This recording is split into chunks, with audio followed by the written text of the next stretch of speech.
So we finally have the full text spoilers for chapter 9 of Boruto 2 Blue Vortex, and trust me when I say that a lot is happening in this chapter. So we have Jura versus Shikada, we have Boruto versus Kawaki, and we finally have the return of Kurama. So as you can see, we have a lot to discuss, but of course we're gonna start from the top. Now just to clarify, it doesn't seem like we're gonna get the full panel leaks for this month, so we're just gonna work with the text leaks and you guys can just make it up in your imagination, of course. So as you guys know, we did get a sneak peek of what happened during Boruto versus Kawaki, with Boruto dodging Kawaki's rods, and now we're scaling Boruto to Ishiki level and all that jazz, but the text leaks more so puts into context whatever took place during the fight. Now based on what it says here, Kawaki and Boruto has an encounter, they talk, and then the fight starts with the sneak peek page. Then it says Kawaki summons more rods, but Boruto dodges them. Kawaki tries to attack Boruto with his big hand, which is referring to morphing his hand into the weapon and all that stuff, but Boruto punches him in the stomach, throwing him aside. So this just proves again that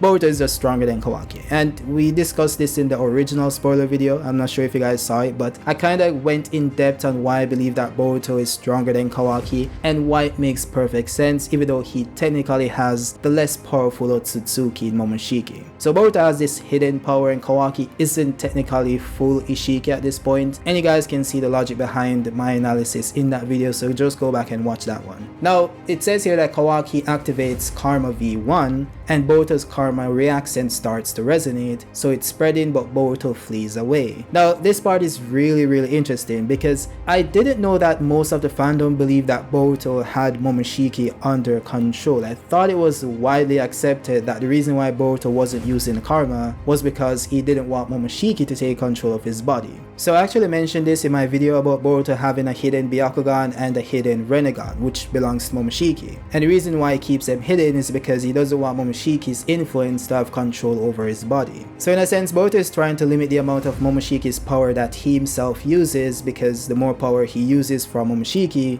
the more chances Momoshiki has of taking over his body. So this here proves it, because when the Karma starts to resonate, which means that it starts to spread, it means that Momoshiki's power is starting to seep into Boruto's body. And Boruto saw this and then fled from the scene. Now, I saw some Kawaki fans on Twitter kinda railing at this, saying, oh, Boruto ran away from Kawaki, but no, it isn't, because Kawaki is stronger, and this is proven in the fight since Boruto knocked him back with a single punch after dodging his rods. The reason why he flew away is because he didn't want Momoshiki's power to take hold within his body, because he can't stop the Karma from resonating. Now this is also interesting because it also proves that Boruto doesn't have the Karma itself under control, and it could imply that this isn't something anyone with the Karma could control. So let's say Boruto uses the Karma, this might cause Kawaki's Karma to resonate as well, and maybe Kawaki also isn't able to stop it from resonating. But it could also be the case that Kawaki has way more control of the Karma and Boruto is the only one with this issue, but we'll have to wait and see.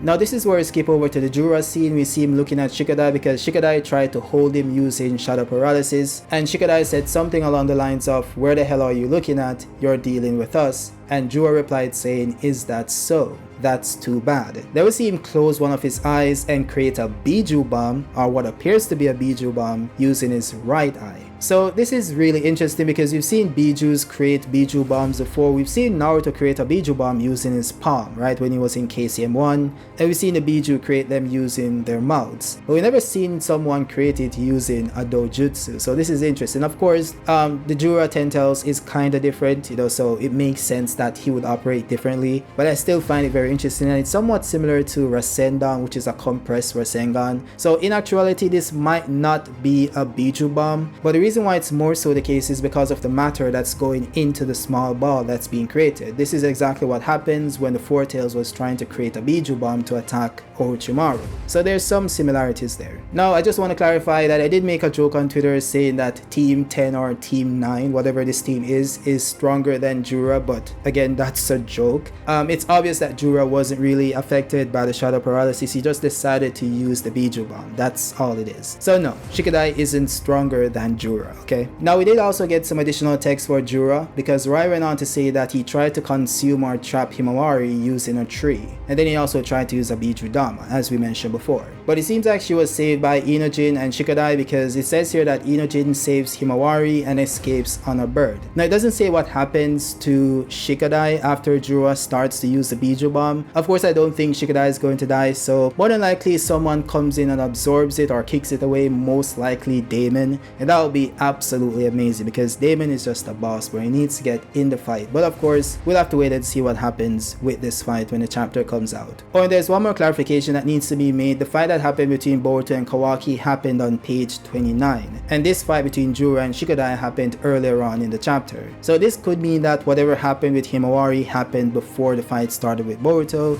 So it could be that they dealt with Jura, maybe Damon dealt with Jura, maybe Boruto dealt with Jura, or maybe Jura just left the village for some reason. But yeah, the fight happened with Boruto and Kawaki after this entire scenario. Now there is something else that happened with Boruto and Kashin Koji before Boruto came back to the village, and it says here that Kashin Koji and Boruto seems to be in Orochimaru's hideout that was seen in Naruto Gaiden. Now this will be the lab where he created Shinuchiya, and also the lab where Sarada kinda went to confirm that Sakura was her mother. So that entire fiasco that took place in this section of the story. So once again, my theory might actually be true, and it could be that Boruto was working with Orochimaru this entire time, and he was Boruto's secret ally. And I did a video on this about 5 months ago, I think. Maybe I can't count, but it was last year, where I explained that Orochimaru might be immune to omnipotence because he has the body of a white Zetsu, and the body of the white Zetsu was created using the god tree that already consumed an Otsutsuki. So it could be that Otsutsuki genetics was in the god tree as well, which got transmuted into the white Zetsus, which is why they look the way they look, similar to the Otsutsuki with white skins and horns. So it could be that Orochimaru is in fact Otsutsuki, or somewhat Otsutsuki at this point. And this is very interesting because Orochimaru did use something similar to Shinjutsu when he erased someone during the Victor arc. So he literally just looked at the person, no hand signs, nothing, and they just disappeared. So it's something similar to Shinjutsu and something very similar to what Kaguya did in the past. And I wouldn't put it past Orochimaru to learn that ability because he was looking into the Kaguya stuff and the Otsutsuki stuff in general. So it does make sense in its totality, but again, this is just a theory, of course. But what's also interesting here is that Kashin Koji and Orochimaru is now linking up, and it might be an interesting interaction to see the Jiraiya clone linking up with Orochimaru, so that would be interesting to see. Now of course Kashin Koji isn't Jiraiya, so it wouldn't be the same thing, but it's something similar, it's close enough. Also, I just want to say that it might not be the case that Orochimaru isn't affected by omnipotence, because Orochimaru is more so a morally grey character. He isn't a hero in any sense. So even if it's the case that he's seeing Boruto as Kawaki, it doesn't make a difference if Boruto explains to him the situation and he believes him based on logic, of course. So it could be the case that Orochimaru just works with it and he doesn't really care. He just helps Boruto anyway. Now of course, the most important part of the spoilers is when it says that suddenly Himawari is now in the Biju plane and it's a mini Kurama. Now I want to say that you should take this with a grain of salt, because again, we haven't seen the images to confirm that it is a baby Kurama. It could be a baby rabbit, it could be anything, it could be just a new tailed beast that looks similar to Kurama. So Rai could just be saying this because that's what he thinks it is, or it could be just playing along with the memes and then it turns out to be something else. So take it with a grain of salt, but of course we know that Himawari has something different, and he also mentions that the Biju is in this otherworldly plane, so it explains why Damon senses intense power from the Biju. Now, as you guys are fully aware, my theory was that Himawari was the reincarnation of Kaguya, so she had the rabbit Biju. But if it is Kurama, it doesn't really matter, that's also fine. But I will say that people have this issue with it, saying that Kurama wasn't this strong, so why would Damon be afraid of this new Kurama? I will say that power changes and mutates over time, and we know that Himawari had this power for years. This isn't something new, she knocked out Naruto on the day he became the Hokage. So this isn't just the same power that Naruto had from Kurama. This is a mutation of Hamura's chakra, Hagoromo's chakra, Kurama's chakra that's creating this new Biju.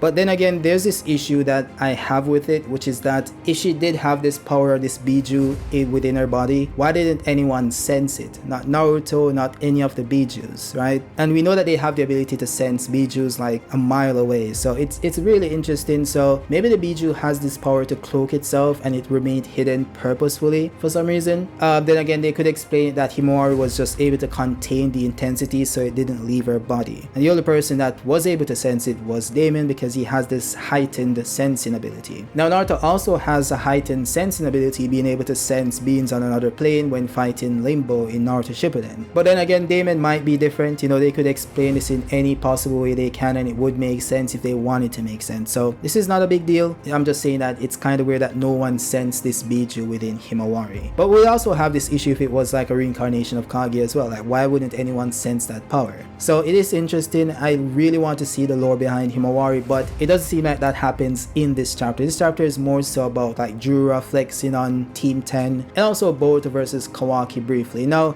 we only got a sneak peek into like a few pages and a few text leaks, so of course I could be wrong because again, this chapter has like 40 plus pages. So I guess we'll see what happens. But if the panel leaks drops, I'll maybe do another video on it and see what happens, but maybe not because you have the JJK spoilers dropping tomorrow, and of course I'm going to do that as well. But of course this should be enough for the spoilers because the chapter is dropping in 2 days and I'm sure you guys can wait to see the actual panels. But with that said, let me know your thoughts down below. Do you think the chapter is good? Is it bad? You know, is it okay? Of course, drop your ratings down below. Let me know your thoughts on what happened in the chapter itself. With that said, again, I'll see you guys on the next one. Peace out.